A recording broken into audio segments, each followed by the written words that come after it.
Bismillahirrahmanirrahim. Assalamualaikum warahmatullahi wabarakatuh. Alhamdulillah, puji syukur kita sampaikanlah kehadirat Allah Subhanahu wa taala. Nalah melimpahkan rahmat jo karunia-Nya kepada kita bersama. Mudah-mudahan pada saat kini dun sanak ambo tamui dalam keadaan sehat walafiat. Andaknya. Amin ya rabbal alamin. Dun sanak di masa jo berado sesuai jo janji nan nembo buek padang nan nembo kuah. Kok janji tentu batapati, ikara lidah tentu bamuliakan. Jadi pada saat kini, ambo menjanjikan kamu uraikan tentang cupak secara adat di Minangkabau. Jadi dun sanak kalau kita berbicara masalah cupak atau mandanga kata-kata cupak, nanta bayang dek kita. Tentu cupak untuk pelitaran barih ya. Itu untuk bayang dek kita. Jadi yang dikatakan cupak, ya, iaitunya ukuran takaran untuk segala sesuatu hal. Di ukuran takaran untuk segala satu hal.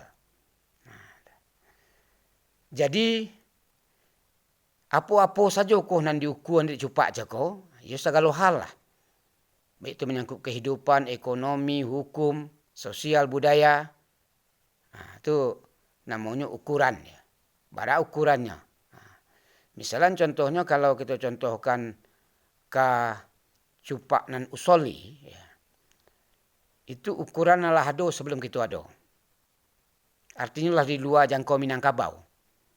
Baik itu ukuran panjang, cupak aja namanya. 6 meter itu 100 cm. Itu tidak boleh dikurang-kurang gitu. 6 kilo itu 10 on. Itu masuk kepada cupak usoli. Di cupak usoli itu tidak boleh dilebih dikurangan. Kalau terjadi dilebihan dikurangan akan terjadi kebinasaan. Jadi ukuran untuk segala sesuatu hal. Takaran ukuran untuk segala hal. Ajo. Itu termasuk cupak usoli namanya. Kemudian mengenai dakwah dan jawab. Sadah jo bainah, hakim jo hukum. Kadi jo bana. Iko tidak boleh dilebih dikurangi. Kalau dikurangi, mangko tidak menjadinya. Contohnya, ada yang mendakwa, tapi tidak ada yang terdakwa. Bahapulo cara tidak mungkin. Ada bana hukum, ada bana hakim. Ada bana sadah jo bainahnya. Jadi itu tidak mungkin dilakukan. Sadah juwainah kok kalau kita terangkan pada hukum ya. Jadi ada misalkannya yang terdakwa ada, tapi hakimnya tidak ada. Itu tidak mungkin terjadi. Jadi kalau dikurangi salah satu atau dilebihi, ini akan terjadilah kebinasaan di tengah-tengah masyarakat yang ada di nagari kita. Jadi sebelumnya ambo sampaikanlah dulu mengenai gantang ya. Cupak jo gantang ya. Sebab cupak nan disabui orang do boleh cair itu gantang nan kurang 250 lah.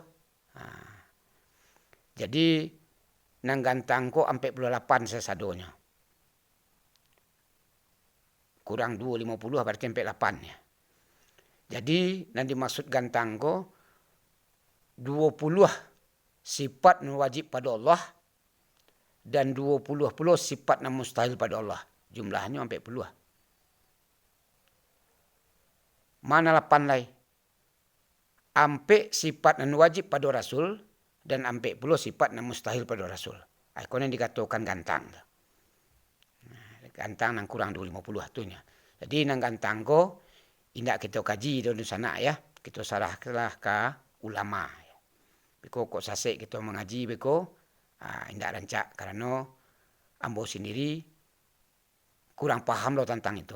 Dan takut untuk mengajinya. Jadi balik ke cupak jeko. Jadi cupak jeko adalah pembagian-pembagiannya. Nah, ini dibagi lah kepada cupak usali. Cupak usali ko itu nama sampaikan jeko. iaitu mengenai dakwa dan jawab jeko, sadah jo bainah, hakim jo hukum, ya. Ba'a caro mahukum dan bara pula ukuran hukum. Misalnya nak kamu hukum seseorang atau kamu membuat ketentuan hukum di suatu negari, itu harus bisa diukur jo kemampuan yang ada di tengah masyarakat negari. Kalau iko karajo kesalahannya, bara hukumnya yang pas, yang cocok.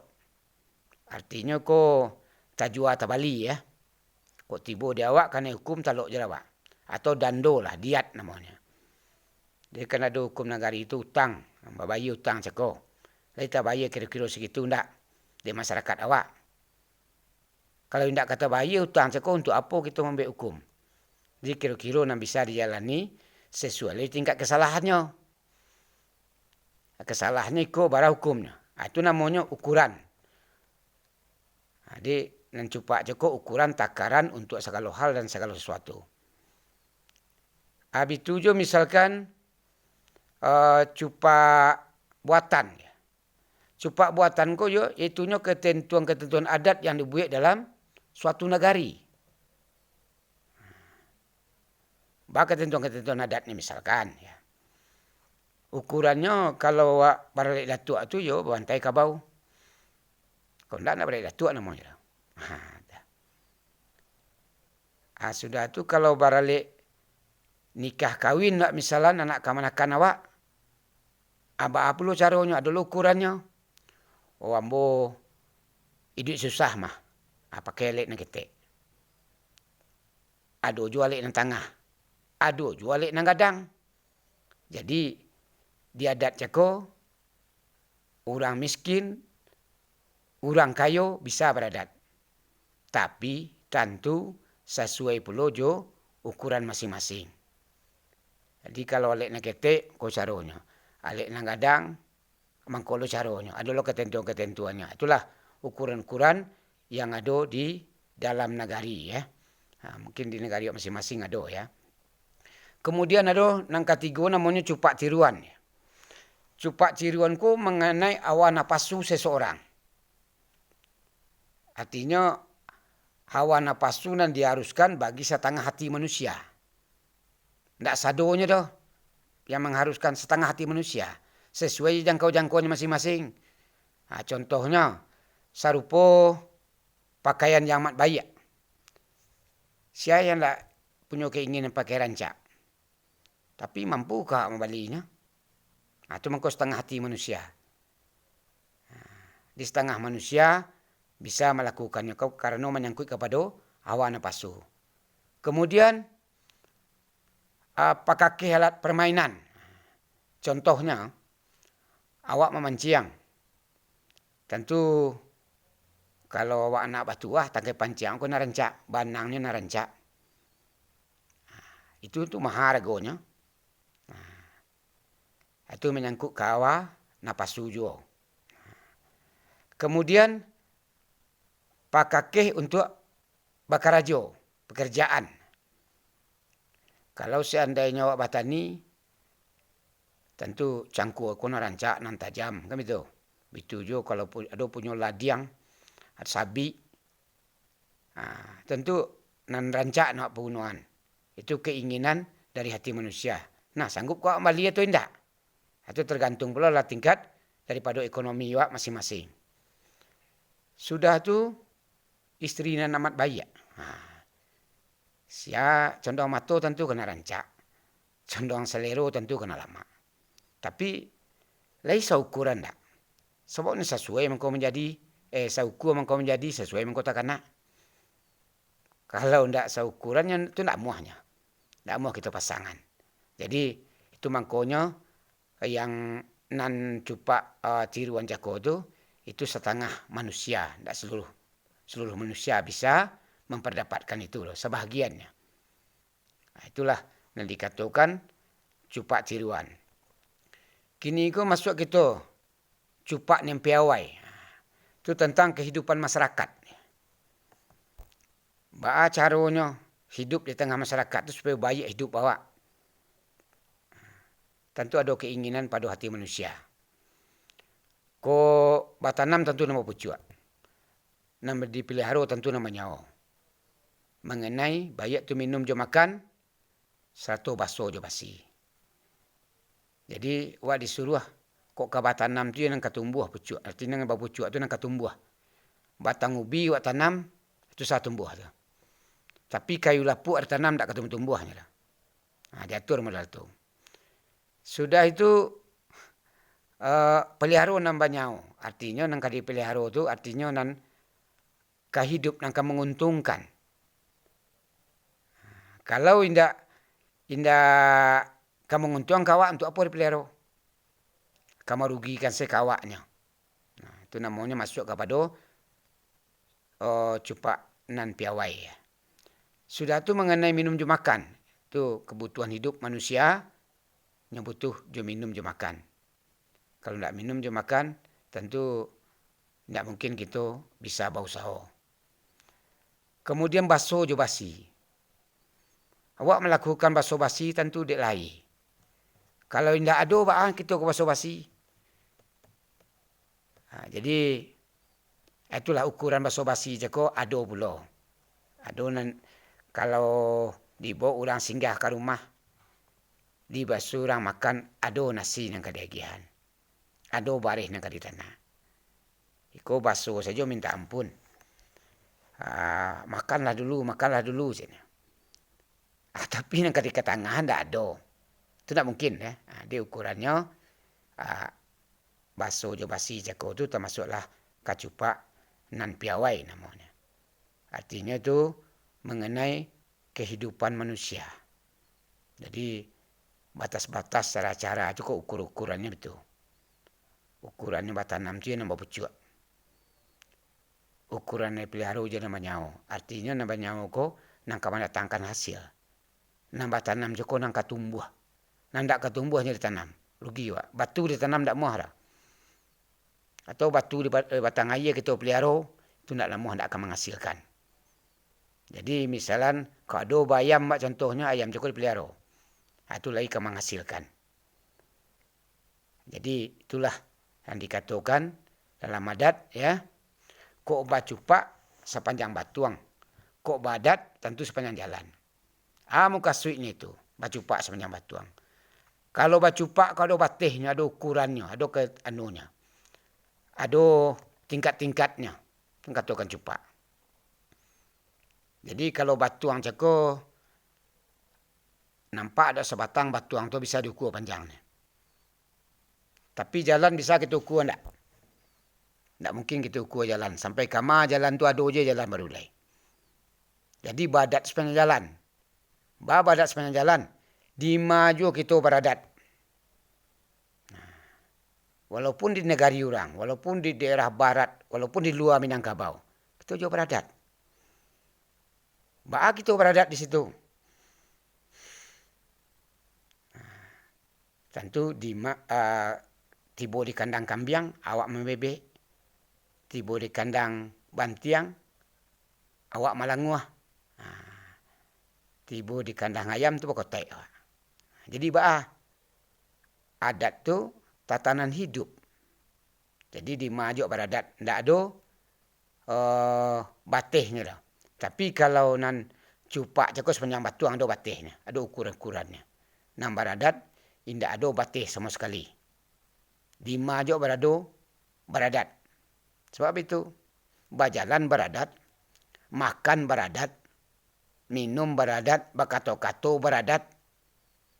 Jadi adat tu tidak siap balik nikah kahwin saja. Sadonya kita diatur. Awak bertanya ke orang di hariat ni kan mungkin. Itu tandanya di mana kita beradat. Walaupun di luar Minangkabau kita beradat. Maka orang menilailah bahasanya orang Minangkabau itu orang yang beradat. Sebab tanda-tanda orang yang beradat tu, orang yang menjalankan aturan dan peraturan, itulah orang yang beradat. Orang yang tidak menjalankan aturan dan peraturan, itu namanya orang yang indak beradat. Aturan yang dijalankannya, indak saja aturan hendak Minangkabau. aturan adat luar pun begitu. Sampai ke aturan pemerintah. Sampai ke ketentuan agama. Contoh saja ya, ke aturan pemerintah. Banyak terjadi kini. Misalnya di lalu lintas ya. Kalau awak pakai kendaraan, baik roda 4 maupun roda 2, itu harus ada SIM. Ada STNK ya. Ada tu surat-surat kendaraan ya. Kalau roda 2 harus pakai helm. Kalau kita orang yang beradat pakai itu. Ikuti, takkah bisa polisi menangkap ada. Lengkapi kendaraan awak, lengkapi surat-surat awak nak kata tangkap. Tapi kalau tidak lengkap tentu tertangkap. Di mana saja kita beradat. Jadi kata di adat Minang tu ada kecian di situ beradat ko sepanjang jalan. Di sepanjang jalan tu tidak ada batasnya. Jadi itulah orang Minang ko dididik mentalnya, dididik jiwanya untuk menjadi orang yang baik. Orang yang patuh jo ketentuan-ketentuan nalah ada. Apalagi ketentuan Minang itu cukup baik. Mengecek wak diatur. Kalau kanan tua wak hormat. Kalau kanan ketek kata pengajar. Kalau sama kadang boleh kata cukup kata bagarah bagurau ya. Kalau kita bahando semando nan singko meningku kata kita kata malereng. Jadi indak sembarang keluar saja dah. Jadi itulah yang dikatakan cupak cako dalam adat supaya mudah mencernanya. Jadi nan cupak cako takaran ukuran untuk segala sesuatu. Di sasado ditentukan ukuran. Ukuran makan, ukuran minum, ukuran hidup awak, ukuran ekonomi awak, ukuran hawa napasu. Itu diatur. Jadi itulah makanya adat Minang ko cukup baik. Sayangnya banyak yang tak paham dengan adat Minang. Ukuran contohnya awak menjadi penghulu. Ada punya martabat. Ada punya utang. Ukuran seorang penghulu itu memang ngecek. Penghulunya kata menyelasai. Jadi ko penghulu kata bagarah-garah. Kata bagurau jangan nak kemanakan. Bah kira-kira. Lalu di ukuran itu tak?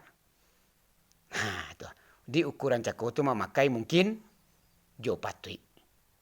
Patui ko ndak, mungkin ko ndak.